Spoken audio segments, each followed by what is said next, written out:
Hello, my name is Shirley Self, and I'm here to talk astrology. And tonight I wanted to talk about a really interesting moon phase 16, Linda Ronstadt. Here she is.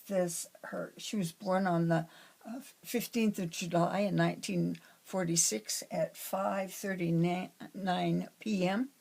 in Tucson, Arizona.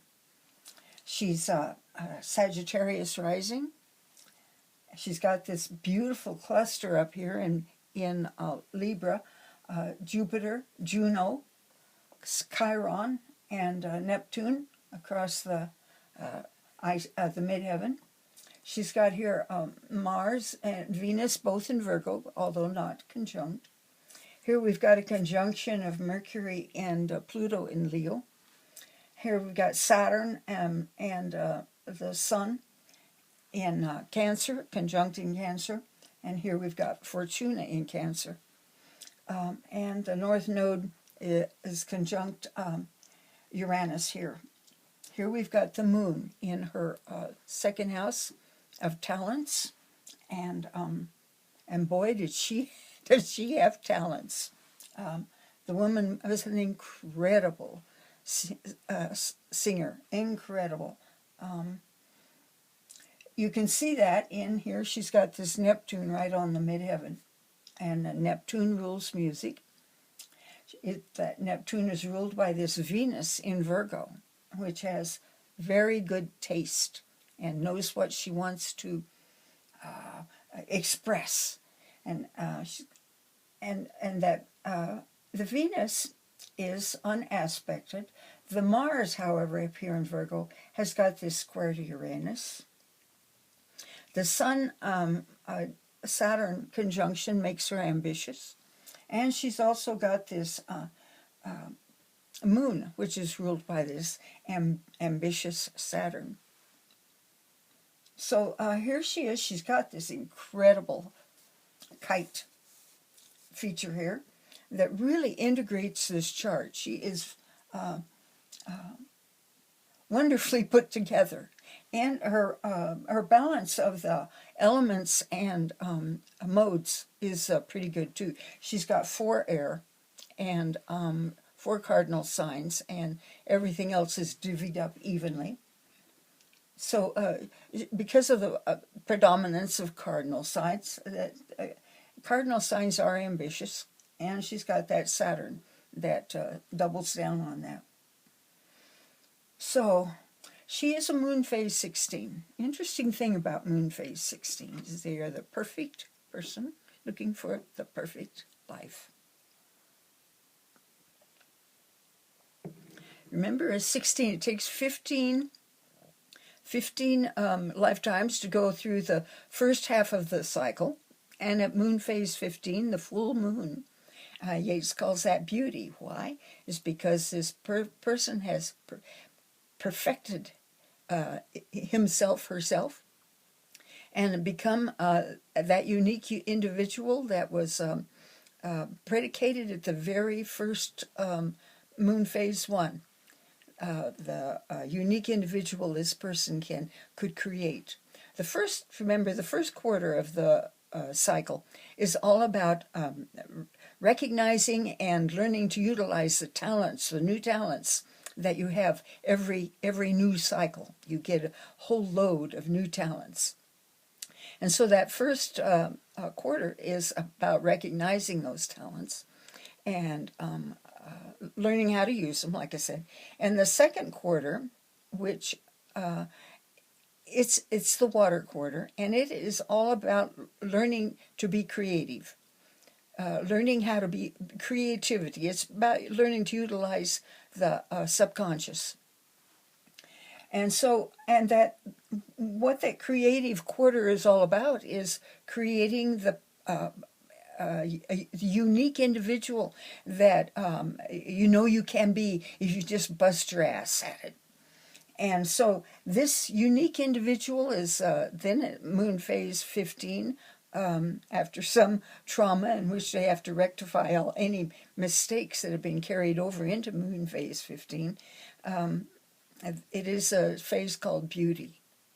and it is kind of and it's a resting phase, which you can just glorify in the fact that you have created this unique, wonderful human being. Well, by moon phase 16, you are ready to move into the world with this whole new, unique individual and create for this unique individual a unique life. The problem is that the world doesn't give a damn. Now, the world's on its roll, and unfortunately, 16's unique life seems to require a lot of swimming against the current, having to hold out for what you want and not giving in to what the world says. Oh, just do it. You have to do it. Everybody else does it. But no, 16 has a. They're creative people. Remember, they've just conquered the quarter that taught them how to be creative. And so in this third quarter, and 16 is the first active phase in this third quarter, we've got there are a lot of politicians, it's true, but it's people who are inventing the new myth to live on, new ideas. These people are trying to push the world forward. It's the air quarter. And so of course we've got politicians and people who are trying to change the world. And what moon phase 16 has to do is to learn to battle in its own direction, because nothing in the air quarter is going to be easy. It's difficult. It's difficult. Remember, it's the quarter of the making of the king, of the making of that unique intellect that is the only human creation. So here we have a moon phase 16 having to and another wonderful thing about problem that 16 has is because 16 feels not only they know they're unique, they know they're creative. They're wonderful people and they know it. They can be kind of obnoxious about it. But because they have done all this work to make themselves perfect, the world should recognize that, right? No, the world does not.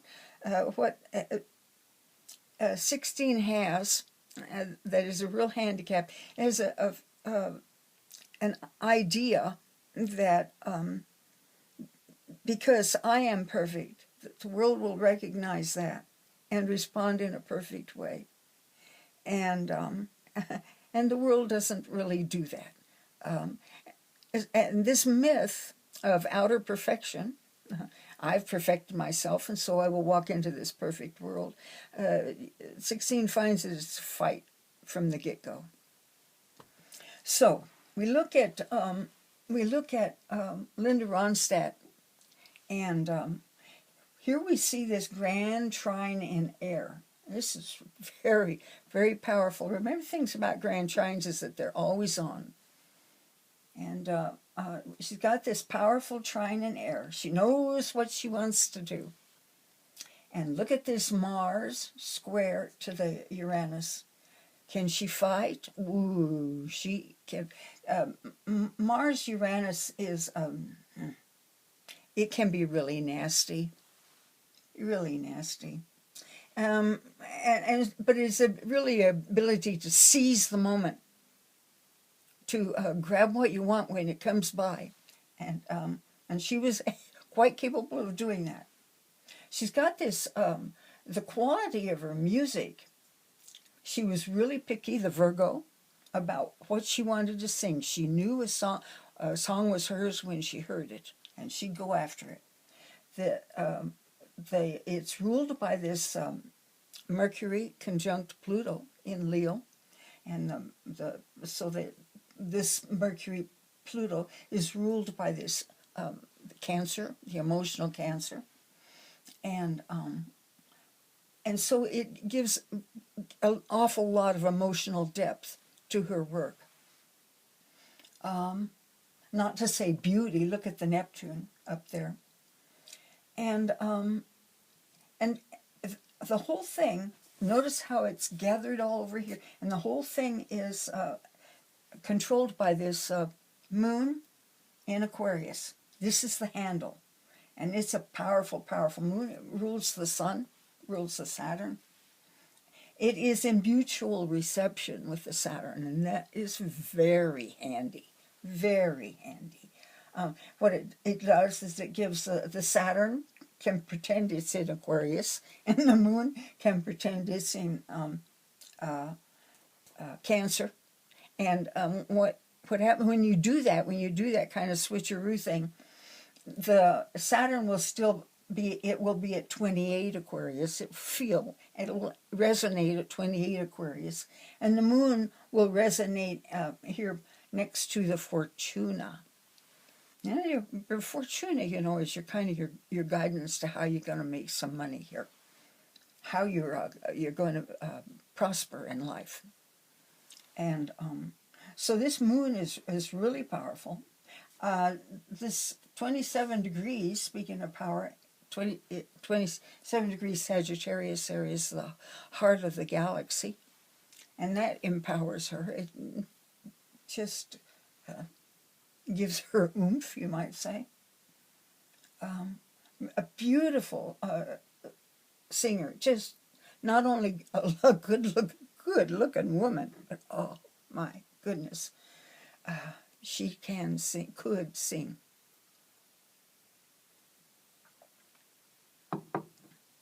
The issue and what happened to her was that early in this century, I don't know, 2005 or rounding then, I'm not really sure, she started losing her ability to sing. And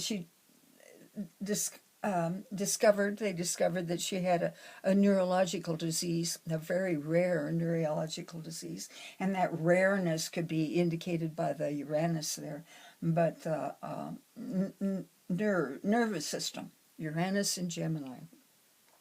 That is the nervous system, and that is a highly strung nervous system. Remember this grand trine in air here. I remember the first time I ever saw her a long time ago, of course, and I think I saw her on, I saw her on TV. I've never seen her in person, which is, I'm sorry about that, but I saw her on the TV, and she was singing with the Stone Ponies. And what struck me more than the brightness and beauty of her voice was the intensity of the woman.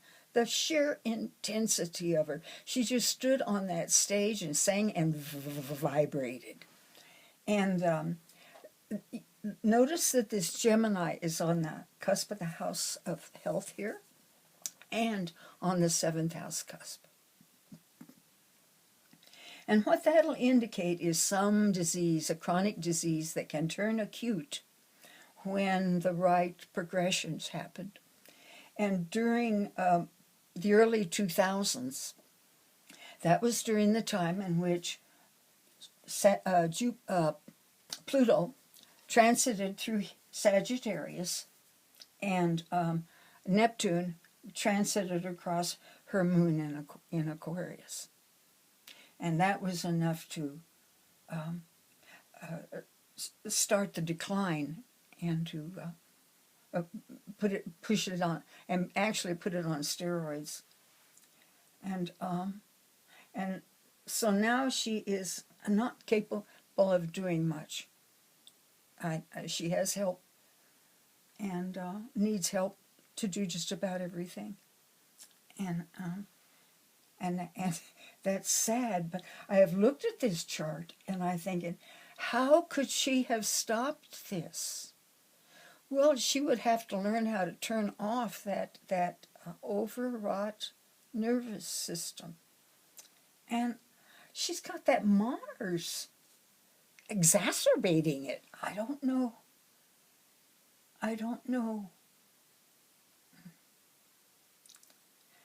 She needed to play, she needed to go. I don't know how she could have forestalled this terrible thing that happened to her. The Chiron up here, relationships are a big issue with her. Well, she's got her sun and her Saturn in the house of relationships. She's got all this Jupiter and Neptune and Chiron and Juno in Libra up there in relationships. So you see that the Saturn over here in the person-to-person relationships, and it doesn't look like they lasted long, but up here the long-lasting relationship was with her career and with the people in her career. And she made great partnerships with other people. I am so fond of the music that she did with Emmylou Harris and Dolly Parton.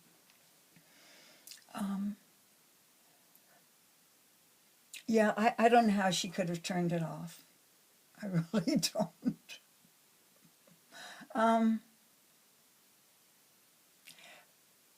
The only criticism I have ever heard of her was she had a way of taking a song and virtually turning it into hers, very own hers. And she did that with Warren Zevon's, I think, Poor, Pitiful Me, and Heart Like a Wheel, which she named one of her albums. And it was a song written by Jackson Browne. And she made those songs hers. And I think it might have peeved the authors of these songs. You know, when you have a child like that, you may think you've turned it loose, but you probably haven't. Little strings say, oh no, everybody loves that version, not my version. I know that Paul Simon would get angry when people thought that Garfunkel had written Bridge Over Troubled Waters, but Garfunkel made that song his own, oh, so beautifully. And Linda Ronstadt made the songs that she chose very carefully her own. I know that her favorite song she does for me is Blue Bayou, and it was written by Roy Orbison, and it was written for Roy Orbison's voice, which he's got the low register and he's got this soprano. Roy had a huge range. And Linda could do that. She sang that song so beautifully. Tis my favorite. This Chiron up here, you know, that's the wound where the light comes into the world. It's the door into your hero's journey. And it's up here conjunct Juno, and Juno has to do with relationships. And so she had great relationships with her co-workers, and she was instrumental on the beginning of the band the Eagles, one of my favorite bands. So Linda did a wonderful job as a 16, a wonderful job. She created the life she wanted. It was unique life. She did musical theater. She pretty much did what she wanted. I admire her very much. She was a great success, and she was just inducted into the Rock and Roll Hall of Fame, and deserves to be there. Anyway, that's Linda Ronstadt, a really beautiful moon phase 16. One who has to fight against the world for the perfect life. And I think this woman did a darn good job. Anyway, I hope you're well and are not so discombobulated by chaos that you can't function. And don't forget to tell the people you love that you love them, because it really, really matters. It really matters. Take care. I'll talk to you later.